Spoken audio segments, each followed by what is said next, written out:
მეგობრებო, საერთო გაშლით მოვედი ახლა. თქვენთან თემა იქნება ასეთი, როცა ორივე დუმს დააღვევს თუ არა დუმილს თქვენი პარტნიორი, თქვენ ჩაფიქრებული პიროვნება, იფიქრეთ თქვენ თავზე, თქვენ პიროვნებაზე და ვნახოთ ახლა იმისთვის რომ გავიგოთ რამდენად თქვენია ეს გაშლა, ვინ არის თქვენი პარტნიორი, გავიგოთ. ვიზე არის საუბარი? 9,000-ო. მე-19 მაღალი არკანი მზე. 21 მაღალი არკანი სამყარო. ძალიან გლობალური ადამიანია, პირდაპირ დავიწყებ სამყაროთი, რომელიც გაქცეულია ახლა 7-იან ხმალით, რაღაცნაირად ზურგი გაქციათ, რაღაცა მოიტყუა, რაღაცაში გამოიჭირეთ, შეიძლება ვიღაცასთან გაიქცა, გადაუხვია გზას, გადაუხვია თავის პირობას, გადაუხვია რაღაცას იტყუება, რაღაცა ქურდის როლშია. ქურდი შეიძლება აუცილებელი არ არის, რომ მაინდა-მაინც ფული მოგვარა და გაიქცა, ეს შეიძლება იყოს თქვენი ემოციური მდგომარეობა, რომ მოიპარა და წაიღო, ასე ვთქვათ, აიკიდა, ასე ვთქვათ, ზურგზე თქვენი ემოცია. პატარა თავის ტვირთათაც, მაგრამ რაღაცა მოგპარათ დრო, ენერგია, თქვენი ემოციური ფონი და აი რაღაცნაირად გაიპარა, ქურდივით გაიპარა, მოდი ესე ვიტყვი, რაღაცას იტყუება, რაღაცა არა გულწრფელად მოიქცა, რაღაცაში გამოავლინა თავისი სისუსტეც.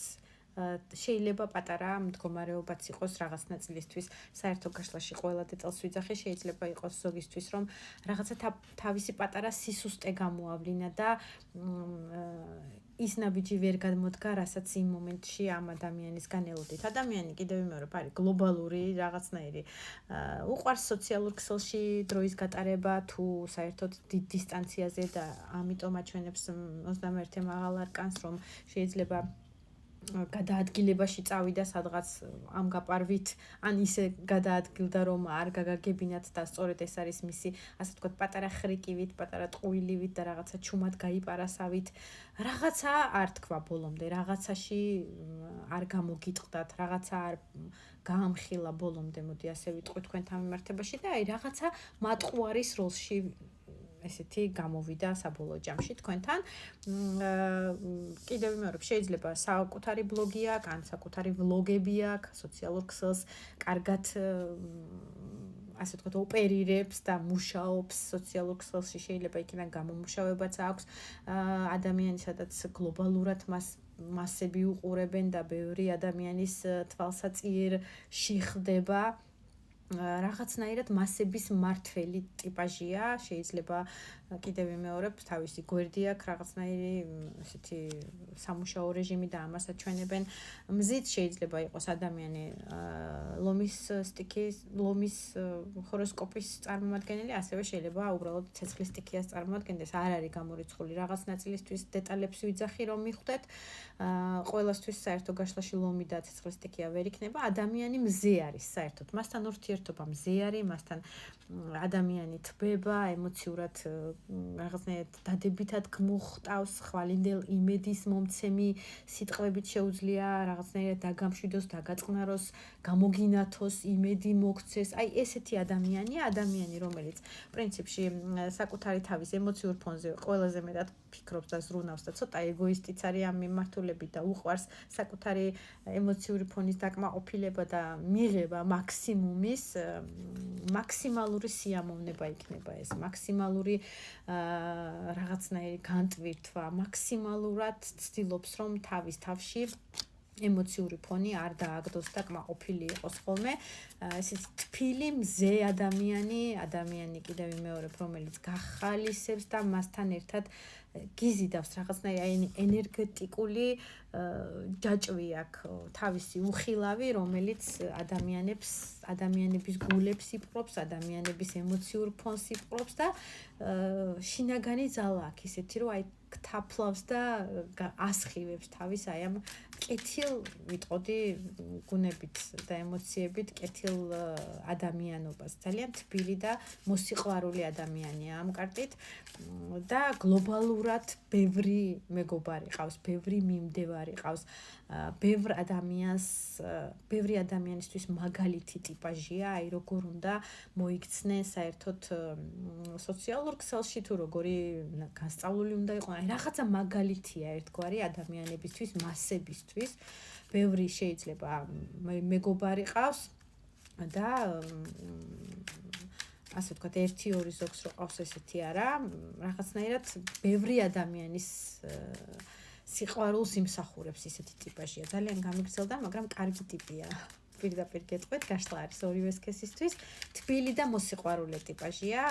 სამყარო უნდა რომ აი დადებითად იყოს ყველა მომართული და ეს ბოროტება და ეს რაღაცა დაგრუზული პერიოდები ადამიანების ცხოვრებაში არ იყოს, მაქსიმალურად ცდილობს ხოლმე რომ ადამიანებს ხასიათი გამოუკეთოს მის გვერდზე მყოფებს ყველა შემთხვევაში, მაგრამ რაღაცა მოიტყვა, რაღაცა იხიმანდრა და ეხლა ცოტა არ იყოს თავშეკავებულია, ვერ ხედავს გამოსავალს აი ამ სიტუაციიდან რა შეიძლება გააკეთოს, რა ნაბიჯი გადმოდგას თქვენთან მიმართებაში, რომ თავისი ფიქრია ეს სინდისის კენჯნა აწუხებს, ესე გეტყვით, ემოციურად ცოტა და მოქმედებაში ხელს ფეხშეკრულია, კონკრეტულად ამ კაცში თვალები აქვს ახვეული და რაღაცა ცუდი ფიქრები აწუხებს თავისი მენტალობიდან კიდევ მე რომ აი სინდისის კენჯნის მომენტი აქვს, რომ ეხლა როგორი მოქმედოს, თითქოს თავი თვითონ რაღაცნაირად მოიმწყდია კუთხეში, რომ სამოქმედო არ დაუტოვა მის თავს, ასე ვთქვათ, ფიქრობს ეხლა რომ რა დაინახოს, რა შეუძლია მას რომ გააკეთოს. აქედან გამომდინარე არის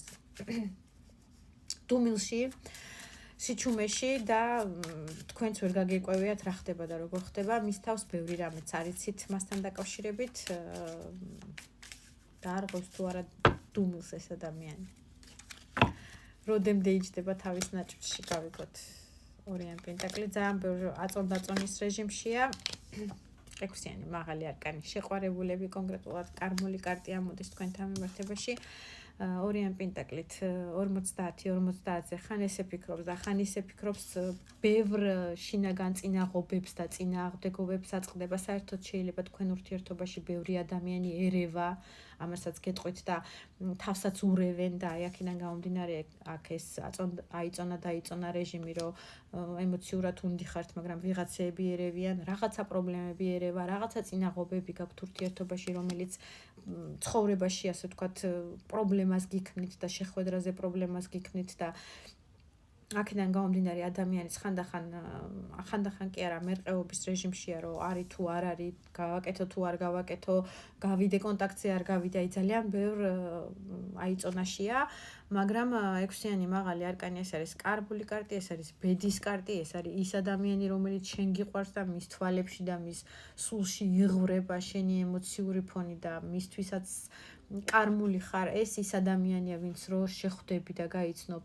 შენი ცხოვრება სრულიად სხვა მიმართულებით მიდის და ისეთი როგორიც იყო აღარ არის, ეს არის არჩევანი შენი საბედისწერო, როცა გაიცანი ეს ადამიანი და მას უკავშირებ ბედს და ეს არის პრინციპში სამყაროსგან კარმული შენი პარტნიორი, რომელიც გინდა თუ არ გინდა, ბევრს აწონ-დაწონის რეჟიმში ხარ თუ არ ხარ, ეს ადამიანი დედოფალი პენტაკლით და შეიძლება თქვენ წარმოადგენთ ამ შემთხვევაში მიწის სტიქიას, შეიძლება იყოს თხის რქა კურო ან ქალწულის ნიშანი, მაგრამ საერთო გაშლაში გავითვალისწინოთ, რომ ყველა დედალი ყველასთვის არ ემთხვევა და ამას ნუ მიწერთ ხოლმე, რომ ეს ჩემია, ეს ჩემი არ არის. რას თქვენია, ის უნდა მიიღოთ და მიიღოთ ის ინფორმაცია, რასაც ვიძახი ყველა დეტალებს, ასე ვთქვათ, ყველასთვის სხვადასხვა. ეს არის მეუღლის კარტი, ეს არის შენთვის ღირსეული ქალი, ეს არის შენი შესაფერისი ქალი, რომელმაც თავის ფასი იცის, ძალიან კარგად გამოიმუშავებს ფინანსებსაც და არავის დახმარება არ ჭირდება ამის მხრივ, რომ ვინმე თუ მისი სპონსორი არ გახდება და ფულს არ ჩადებს, ასე ვთქვათ, არავის არ შეხედავს, არა, მაგრამ იცის თავის ფასი, იცის გამომუშავებაც, კარგად გამოიმუშავებს, ღირსეული, ეს მიწიერი ადამიანია, რომელსაც მიწიერი ფასეულობები აქვს, უყვარს კარგი სტილი, კარგი შემოსვა, კარგად თავის წარმოჩინება სტატუსურად ადამიანებში და საერთოდ სამყაროში, რომელიც ეხლა მსხვერპლის როლშია მის ურთიერთობაში, მაგრამ პენტაკლის მეფე ამოდის, ეს არის თქვენი ადამიანი, თქვენი პარტნიორი, რომელიც მზად არის ურთიერთობაში ჩადოს ყველაფერი და გამოვა კონტაქტზე აუცილებლად, მაგრამ ცოტა მოგვიანებით. 9 პენტაკლით თქვენ ხართ მისი 60-ის ბაღი. ცოტა ხანი თავის თავს დაიცავს და გამოვა მერე კონტაქტზე და გექნება ძეიმიც. აღნიშნავთ ამ ყველაფერს ერთად.